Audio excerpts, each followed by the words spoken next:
Now, what about the case when the rigid body motion does not really start from the zero position? For example, if the sine wave describing a harmonic motion does not start at zero, this is the omega t axis, and this is the sine wave or x of t, and the function oscillates, or the rigid body oscillates between a and negative a, but the sine wave does not start at the origin, it starts somewhere up here. Then the sine wave will look like this, not starting from zero, but from another position on the x of t axis, or sine omega t axis. This would be, this point is the x0, which is the initial position of the body at the beginning of the harmonic motion. So x of 0 is known as, or x0 is known as the initial condition.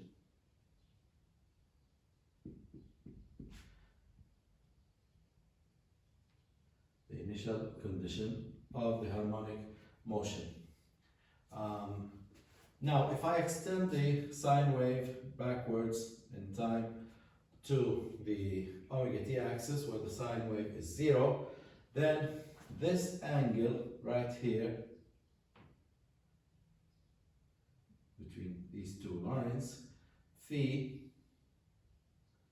this is known as the phase angle.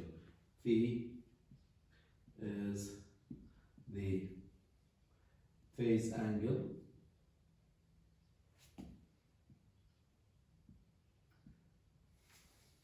And now I can write this sine function as x of t equals, the amplitude is a, and it's a sine omega t, and because of the shift in the sine wave to the left, I will add plus the angle phi, the phase angle. Now, it is not common to describe the sine function or the harmonic motion horizontal axis as omega t. The common is to describe it as a t-axis, axis in time. So if I plot this sine function, but instead of omega t for horizontal axis, I will have t for the horizontal axis. So here's the sine wave one more time, but now it's t. And the sine function is like this, between a and negative a, and this is x of t.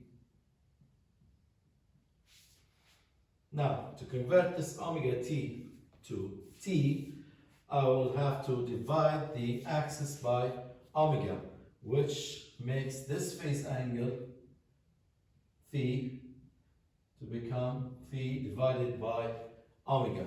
So it's the same plot as right here. It is the same, except now the x-axis is time, and the distance between the two peaks here is the period t. The distance between the two peaks here is 2 pi. And actually, because we divided by omega to convert from omega t to t, dividing 2 pi by omega, that would take me back to t, the period of the harmonic motion. Now let's add some numbers to this sine wave, and let's try to derive the form of this harmonic motion.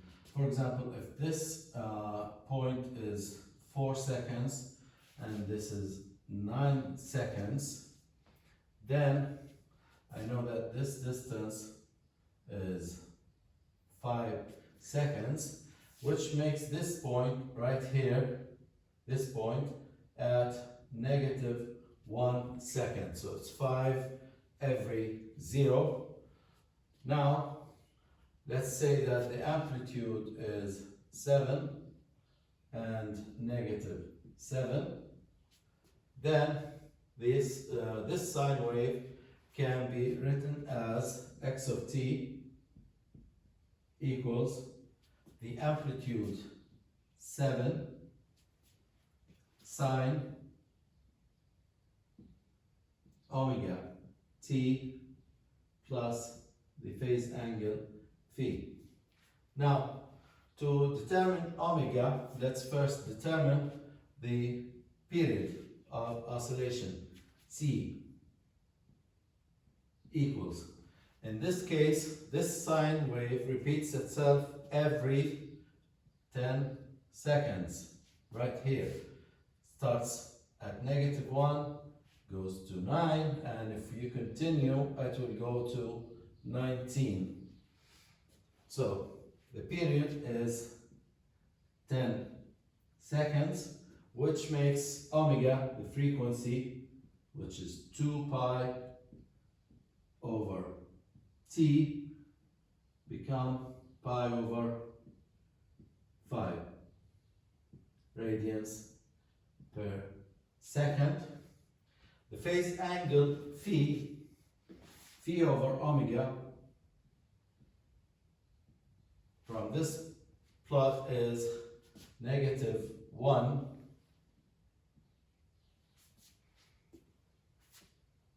Okay, that's negative phi over omega is -1, or you can put it as absolute value because we're finding the distance here.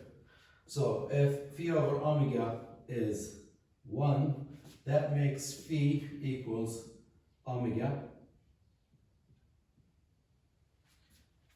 which is, in this case, pi over 5 radians, since it's an angle. And the final form of this harmonic motion, x of t, is the amplitude 7 sine the frequency pi over 5 t plus the phase angle pi over 5.